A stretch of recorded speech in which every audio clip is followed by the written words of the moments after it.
کیا آپ نے کبھی سوچا ہے جن کے پروں میں نہ کوئی ہتھیار تھا اور نہ کوئی جنگی مہارت، وہ ہزاروں کی ایک طاقتور فوج کو کس طرح شکست دے سکتے ہیں؟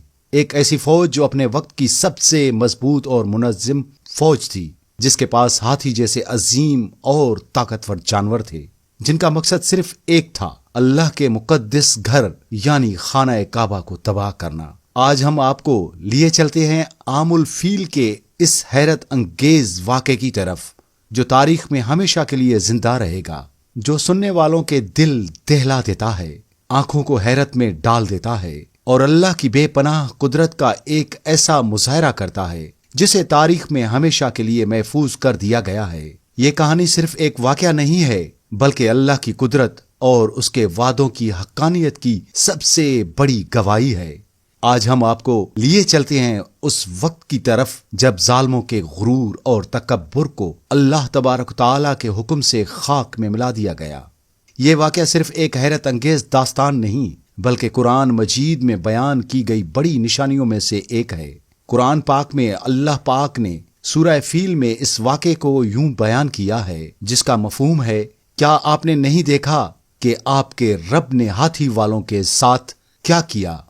یہ الفاظ اس واقعے کی اہمیت کا احساس دلاتے ہیں کہ یہ کوئی معمولی جنگ یا تاریخی واقعہ نہیں تھا، بلکہ اللہ کی طرف سے ظالموں کے لیے ایک واضح پیغام تھا کہ زمین اور آسمان کا مالک صرف وہی ہے اور اس کے گھر کی حفاظت خود اس کی ذمہ داری ہے۔ آئیے تاریخ کے صفحات پلٹتے ہیں، چلیے وقت کے پہیے کو پیچھے گھماتے ہیں اور 570 عیسوی کے اس دور میں جھانکتے ہیں جسے عام الفیل کہا جاتا ہے۔ یہ وہی سال تھا جب نبی کریم صلی اللہ علیہ وآلہ وسلم کی ولادت باسعادت ہوئی۔ اس وقت یمن کا بادشاہ ابرہہ اپنے غرور اور حسد میں مبتلا تھا۔ اس نے دیکھا کہ لوگ مکہ مکرمہ کے خانہ کعبہ کی طرف رخ کرتے ہیں اور اللہ کی عبادت کے لیے وہاں جاتے ہیں۔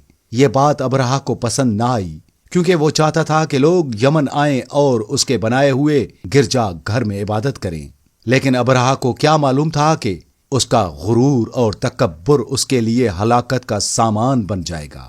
کیا اللہ پاک کی قدرت کے سامنے کوئی طاقت ٹک سکتی ہے؟ ابرہہ یمن کا ایک مغرور حکمران اپنی طاقت اور غرور میں ڈوبا ہوا تھا۔ اس کے دل میں اللہ کے مقدس گھر یعنی خانہ کعبہ کو مٹانے کا ارادہ بنپ چکا تھا۔ اپنے عزائم کی تکمیل کے لیے اس نے ایک ایسی فوج تیار کی جو اس وقت کے لحاظ سے ناقابل شکست سمجھی جاتی تھی۔ اس فوج میں صرف سپاہی اور ہتھیار نہیں تھے، بلکہ ہاتھیوں کا ایک عظیم دستہ بھی شامل تھا، جو جنگی طاقت کی علامت تھے۔ ان میں سب سے بڑا ہاتھی، جس کا نام محمود تھا، ابرہہ کی فوج کی قیادت کر رہا تھا۔ ابرہہ کا منصوبہ تھا کہ خانہ کعبہ کو مٹا کر اپنے بنائے ہوئے گرجا گھر کو مقدس ترین مقام کا درجہ دے دے۔ جب ابرہہ اپنی عظیم الشان فوج کے ساتھ مکہ کی جانب روانہ ہوا تو اس کے راستے میں جو بھی قبائل آئے، وہ سب اس کے لشکر کی ہیبت کے آگے بے بس ہو گئے۔ کوئی اس کے غرور کو چیلنج کرنے کی ہمت نہیں کر سکا۔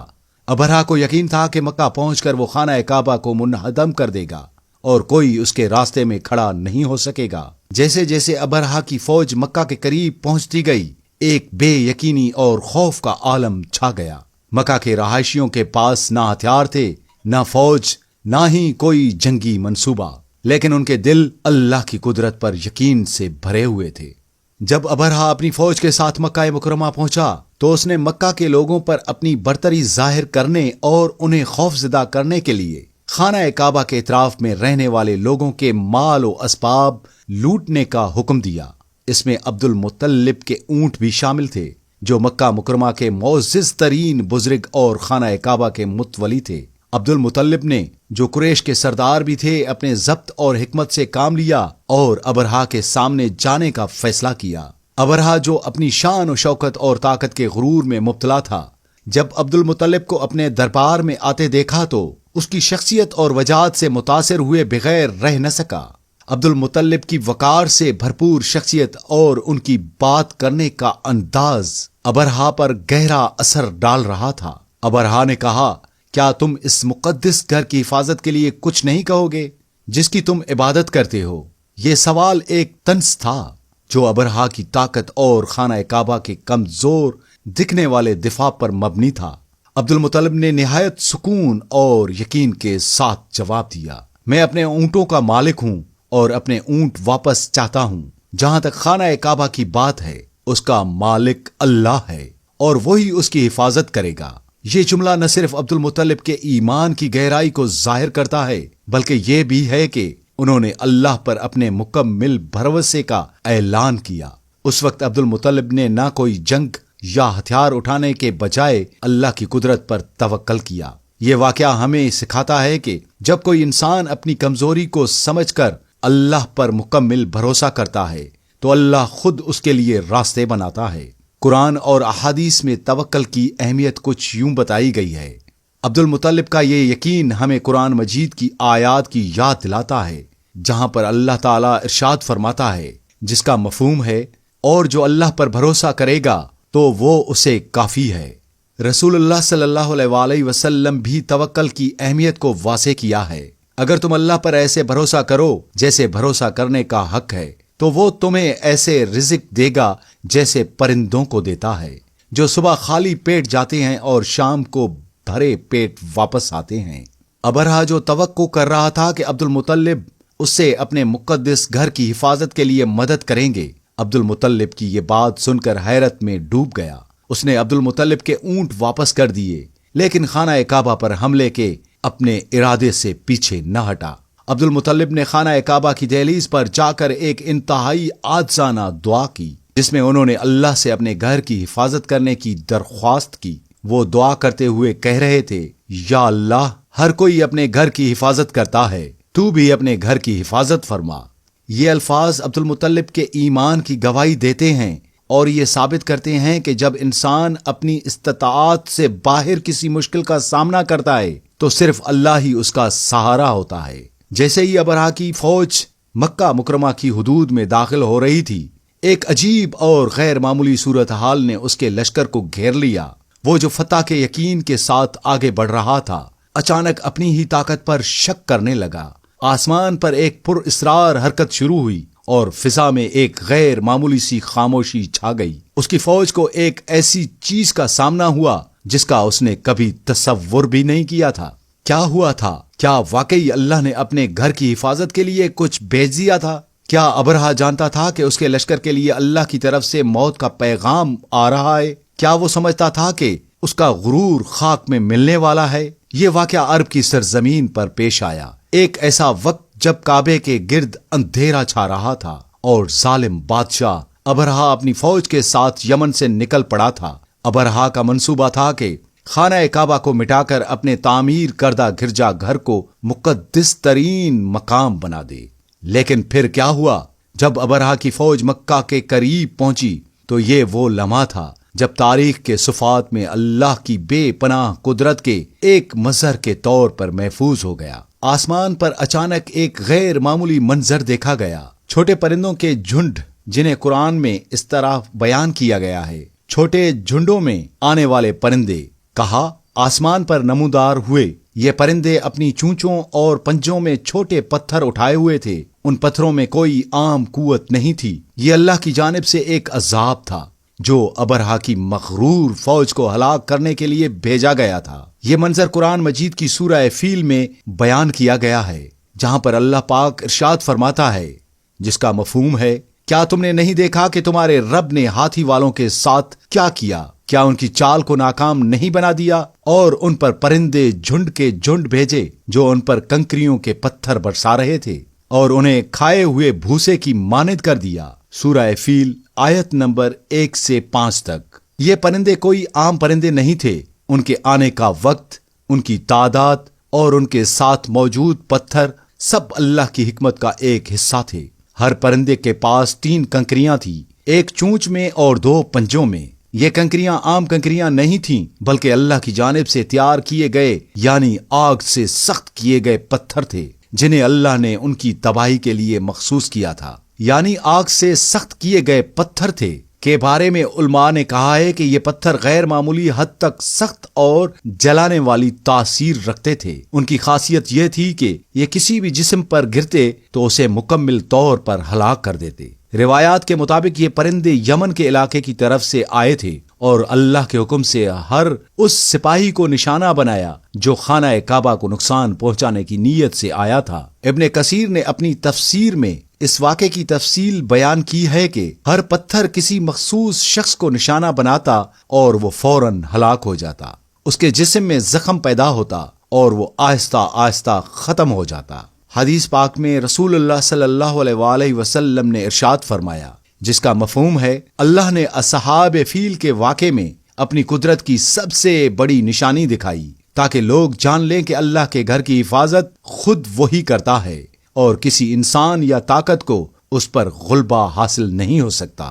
ابرہہ کی فوج کے ہر سپاہی کو ان پتھروں سے ایسے نشانہ بنایا گیا کہ ان کے جسموں میں بڑے بڑے زخم ہو گئے اور وہ انتہائی تکلیف دہ موت مرے۔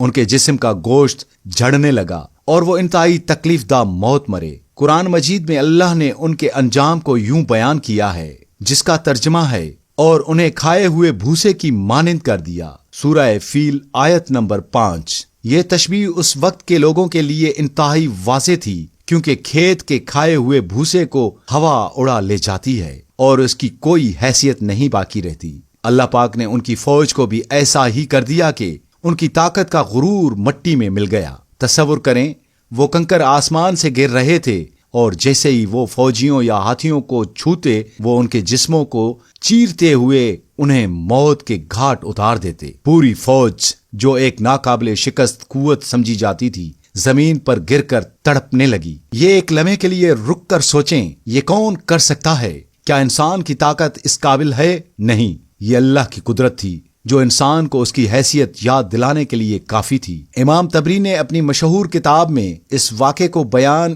کچھ اس طرح سے کیا ہے، یہ پتھر جو حجارت من سجیل کہلاتے ہیں خاص طور پر جنت کے پتھر تھے جن میں اللہ نے موت کا حکم رکھا تھا۔ جلد نمبر 1 صفحہ نمبر 88۔ یہ پتھر نہایت سخت اور مخصوص نشانہ رکھنے والے تھے۔ ہر پتھر کسی خاص سپاہی یا ہاتھی پر گرتا اور اس کے جسم میں ایسا زخم کرتا جو اسے موت کے منہ میں دھکیل دیتا۔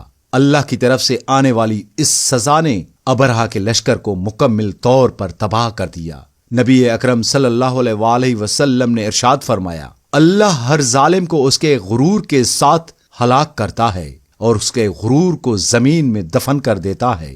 یہ حدیث پاک اصحاب فیل کے واقعے پر پوری طرح صادق آتی ہے۔ ابرہہ کی فوج اپنی طاقت اور ہاتھیوں کی برتری پر غرور کرتی تھی، لیکن اللہ نے ان کے غرور کو مٹا دیا۔ یہ واقعہ قیامت تک کے لیے ظالموں کے لیے نشان عبرت ہے کہ اللہ کے مقابلے میں کسی کی کوئی حیثیت نہیں۔ اصحاب فیل کا واقعہ ہمیں اللہ کی قدرت اور انصاف پر مکمل یقین رکھنے کا سبق دیتا ہے۔ یہ واقعہ ہمیں یاد دلاتا ہے کہ اللہ اپنے بندوں اور اپنی نشانیوں کی حفاظت خود کرتا ہے۔ سورہ فیل کے الفاظ، احادیث اور اسلامی تاریخ کی تفصیلات ہمیں بار بار یہ پیغام دیتی ہیں کہ اللہ کی حکمت اور قدرت کے سامنے کسی بھی ظالم یا طاقتور کا غرور ٹک نہیں سکتا۔ یہ کہانی ایمان والوں کے لیے اللہ کی مدد اور حفاظت کا واضح ثبوت ہے اور ظالموں کے لیے ایک سخت تنبیہ۔ کیا تم نے نہیں دیکھا کہ تمہارے رب نے ہاتھی والوں کے ساتھ کیا کیا؟ یہ الفاظ ہر دور کے انسان کے لیے اللہ کی عظمت اور انصاف کی یاد دہانی ہیں۔ یہ واقعہ اللہ کی قدرت اور اس کے گھر کی حرمت کا ایسا مظاہرہ ہے جو ہر مسلمان کے دل میں اللہ کے خوف اور محبت کو بڑھا دیتا ہے۔ یہ واقعہ ہمیں یہ سبق دیتا ہے کہ اگر اللہ اپنی مخلوق کی حفاظت پر آئے تو دنیا کی سب سے بڑی طاقت بھی اس کے سامنے بے بس ہو جاتی ہے۔ یہ واقعہ قیامت تک کے لیے ایمان والوں کے لیے نشان عبرت اور اللہ کی قدرت کا ایک واضح پیغام ہے۔ حضرت عبد المطلب کی دعا اور اللہ پر توکل کا نتیجہ ہم سب کے سامنے ہے۔ اللہ نے اپنے مقدس گھر کی حفاظت کے لیے ابابیل کے پرندے بھیجے جنہوں نے ابرہہ کی پوری فوج کو نیست و نابود کر دیا۔